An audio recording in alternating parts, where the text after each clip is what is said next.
स्वतंत्र और निष्पक्ष जांच हो जाएगी तो दिल्ली की हिंसा, आतंक, अफरा तफरी,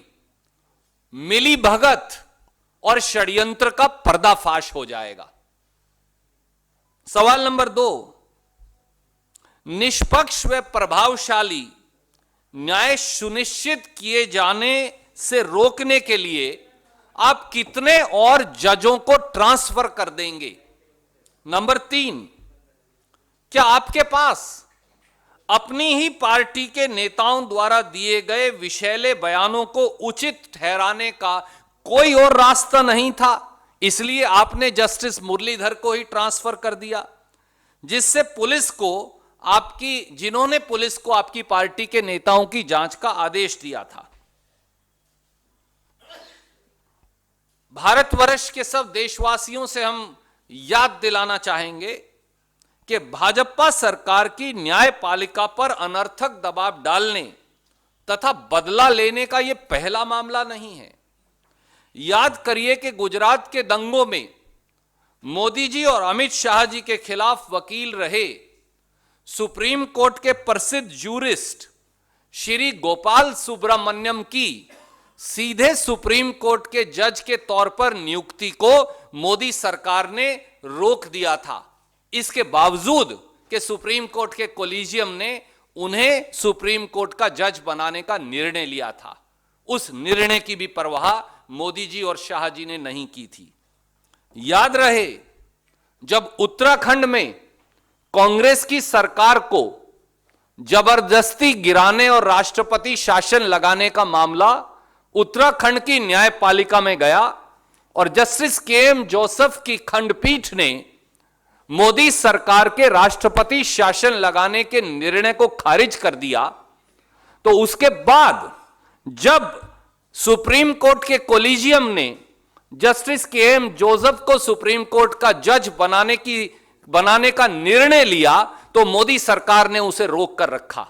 सुप्रीम कोर्ट के कोलिजियम को यह निर्णय शायद एक बार नहीं, 2 बार नहीं, 3 बार दोहराना पड़ा, अगर मुझे सही याद है, और महीनों तक सुप्रीम कोर्ट के जज के तौर पर नियुक्ति रोके रखी गई, क्योंकि उन्होंने शायद मोदी सरकार के राष्ट्रपति शासन लगाने के नाजायज निर्णय को खारिज किया था। मैं यह भी याद दिलाना चाहता हूं कि वो न्यायाधीश जस्टिस अकील कुरैशी जिन्होंने 2010 में अमित शाह जी को जेल भेजा था, उनकी सुप्रीम कोर्ट के कोलिजियम के द्वारा किए गए नियुक्ति के निर्णय को भी इसी प्रकार से मोदी सरकार ने रोक कर रखा था। मैं यह भी याद दिलाना चाहता हूं कि जब शेल कंपनियों का जो निर्णय दिल्ली हाई कोर्ट की सीनियर जज जस्टिस गीता मित्तल ने जब कर दिया और जिससे मोदी सरकार शायद आहत हुई, तो उसके बाद उनका भी ट्रांसफर होकर वो जम्मू कश्मीर भेज दी गई थी। ये अकेला मामला नहीं, जस्टिस ताहिल रमानी का मामला हमने हाल में ही देखा। ऐसा लगता है कि एक सुनियोजित षड्यंत्र है, जहां जहां न्यायपालिका संविधान की रक्षा करेगी, जहां जहां न्यायपालिका सरकार पर अंकुश लगाएगी, जहां जहां न्यायपालिका नागरिकों के अधिकारों की रक्षा करेगी, जहां जहां न्यायपालिका गलत फैसलों पर निर्णय देगी, तो न्यायपालिका के जजेस को भी अब मोदी सरकार बदले की भावना से या उनका तबादला करेगी या उनकी तरक्की और नियुक्तियों को रोक लेगी।